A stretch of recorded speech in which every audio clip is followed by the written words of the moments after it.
So, 5 years ago, we took a survey. Some of you were in the forum this morning that Bonnie and Barbara and Steve Isaacson led that walked you through the results of our current survey. The reason we took a survey this year is because 5 years ago, we took a survey when we were preparing to call a new dean, and that survey gave us some really interesting data. I think a lot of us thought that was a survey about what you want in your next dean, and there were a lot of questions about that.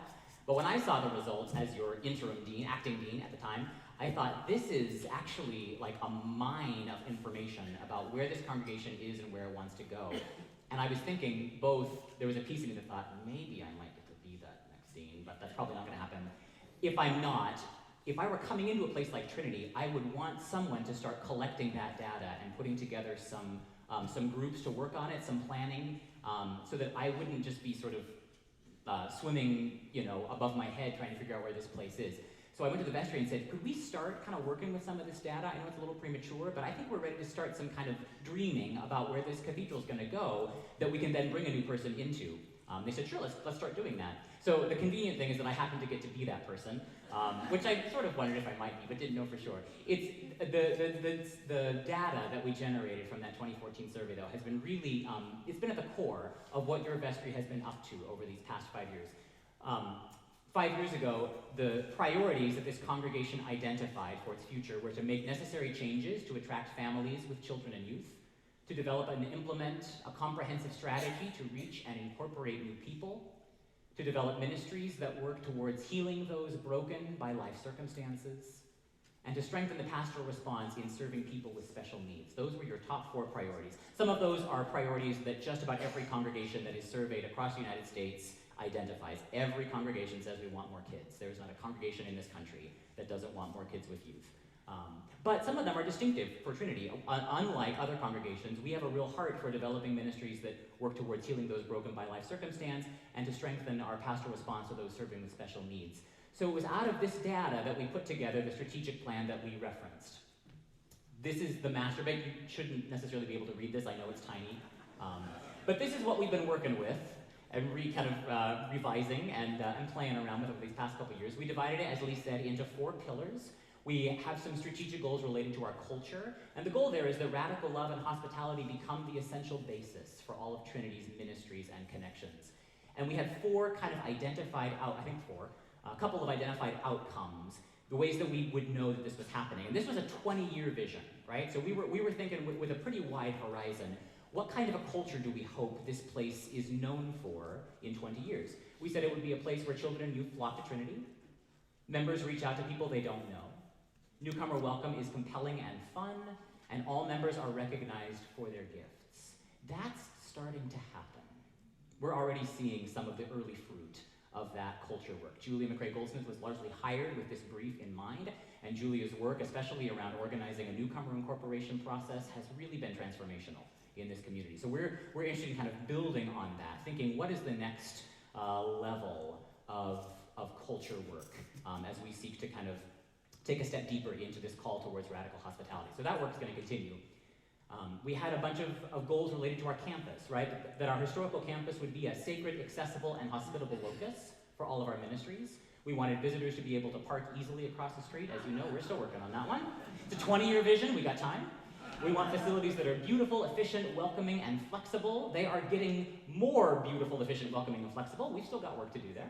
We want Trinity to serve as a citywide hub for service, leadership, and events. That is beginning to happen, as Dale told you. 4,700 meetings every year.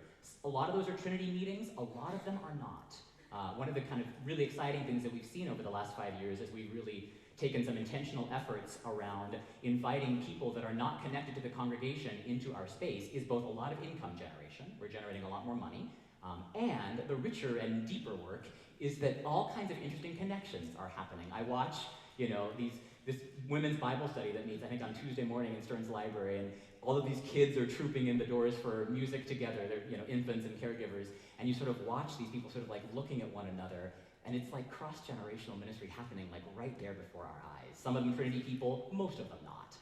But they're here, they're on our campus, they're using our space, they're invited into the spirit of this congregation, and who knows what God's going to do with that. So that's been really exciting to see some of that citywide hub stuff happen. We want the historic beauty of the cathedral to be enhanced and preserved, and Dale and his team have done some really monumental work in making sure that that goal continues and is revitalized and even expanded. We'll have more to report on how we're going to do that in the months and years to come. Currency was our third pillar, that needed assets would be identified and developed to support, improve, and expand our ministries. So we're hoping that all of our members are engaged in a yearly campaign, not just hit up for money, but asked to think deeply about what this place means to you and to make a commitment out of that place of commitment.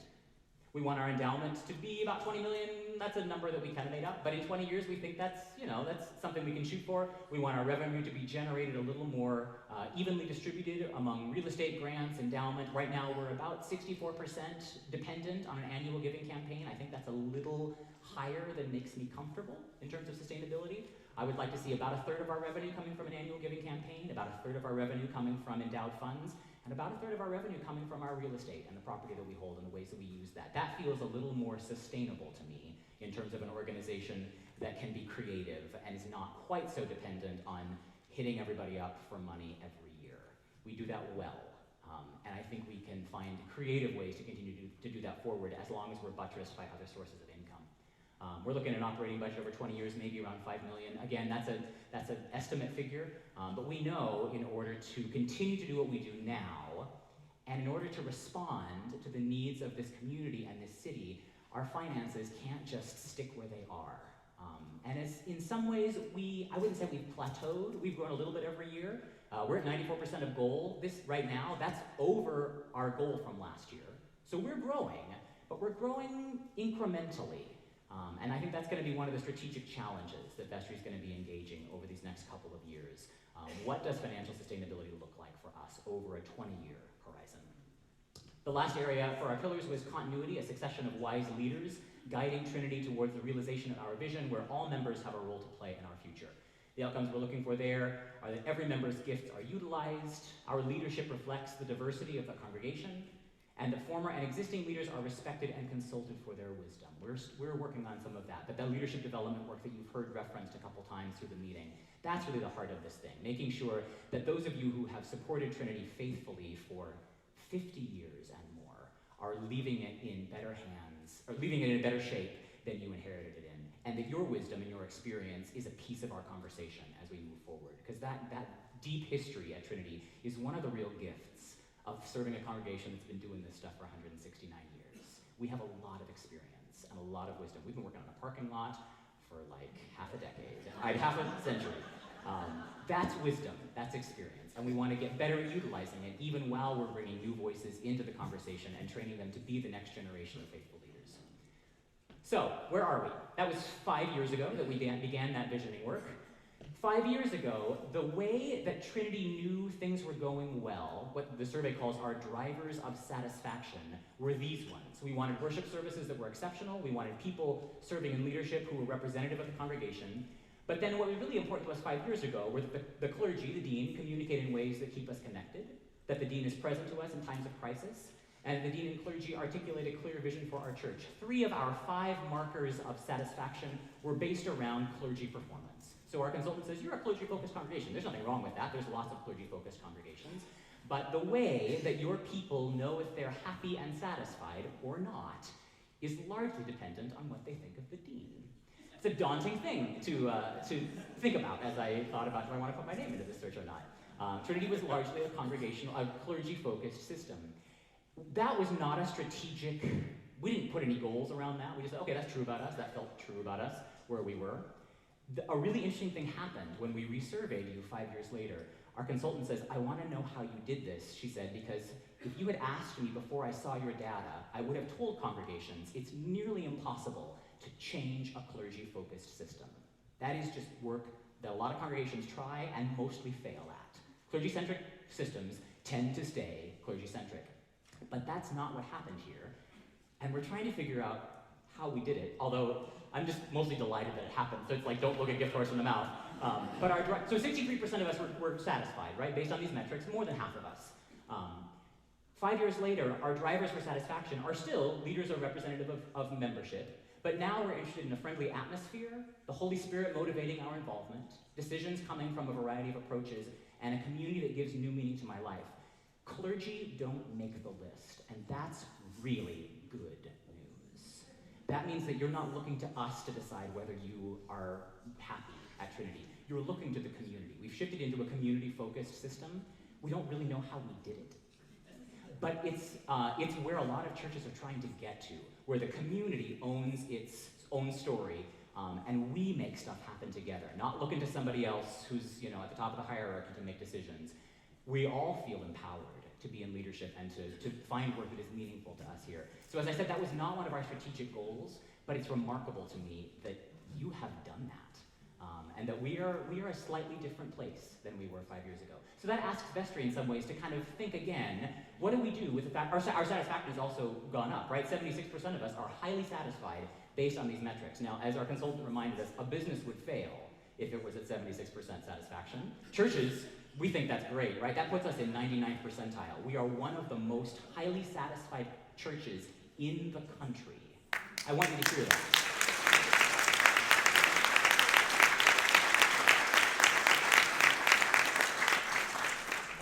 It's pretty remarkable. I'm going to skip that slide. But it raises some really interesting challenges for us. It's great to be a part of a congregation that is highly energized and highly satisfied, right? That puts us in a really transformational quadrant. It means that a lot is going well here, and we should feel good about that. It also asks this really interesting question. So what's next, right? What do you do? High satisfaction is not the same thing as galvanizing, compelling work for the kingdom. Highly satisfied means you're really happy. But God never promises to let you be happy. So it raises some interesting, we're a Magi church. Those of you who were at the forum this morning know a little bit about what that means. As a transformational congregation, high energy, high satisfaction. Our danger, this I really want to underscore, our danger is complacency. Our danger is stagnation. If we don't think creatively about the next 20 years, things will not go well here. Right? Stagnation is a real threat to satisfied congregations. So I sat down with our consultant at dinner and I was like, so if I'm hearing you correctly, like 5 years from now, when you come back to survey us, if we've done our work, our satisfaction levels will not be this high. And she said, bingo. Time to get unsettled, friends. I want to invite you to think about a moonshot. This is language that I'm stealing wholesale from Oregon Episcopal School, where I serve on the board. Another system that is highly competent, has done a lot of work to streamline organizational efficiency, and is doing really well. So as a board at OES, we're thinking, okay, things are going really well. How do we avoid stagnation, complacency, and losing momentum? And the way that we've decided to frame it is, let's think big. We can afford to think big. We can afford to innovate. We can afford to tinker. We can afford to fail big. Because things are going really well here, and people are really engaged. So that might look like growth. Vestry's going to be asking, what does growth look like for Trinity? Is that just numerical growth? That's often the way that we think about it. Are there other ways to think about what growth might mean for us? Might it mean expansion of our facilities? Might it mean replication? In some contexts, this is when a church starts thinking about planting a daughter congregation. That has not been in our recent history at Trinity. We don't tend to be a place that thinks about starting new congregations. But 60 or 70 years ago, that's exactly what this congregation did. Ascension Up the Hill is a spin-off from this congregation. St. Mark's over here, they've left the Episcopal Church, but they were once a spin-off from this congregation. So we have done that work before, planted new congregations in places in the city that we felt we wanted to invest in. Maybe the time has come to think about that again. I don't know. What would it look like to mentor and support other congregations? Our consultant really wants us to do this, right? She's like, I want to bottle you up and take you around the country. I said, I don't really want to do that, right? There's a power differential in mentoring.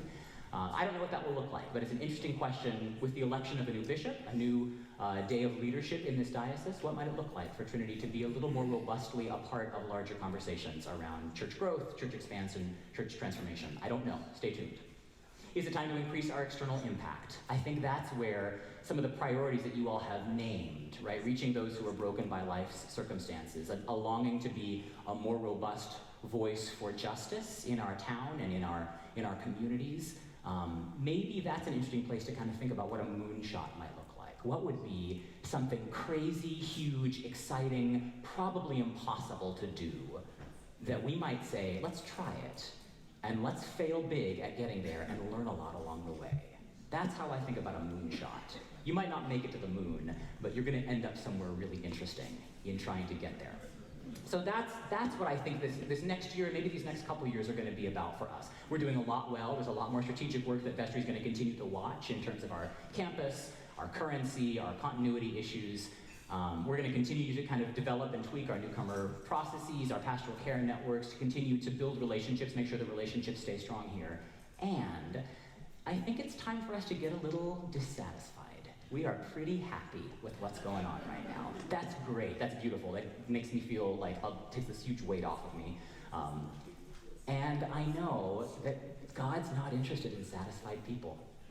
That's just not how I read Scripture. So that's my challenge to you. Let's do it.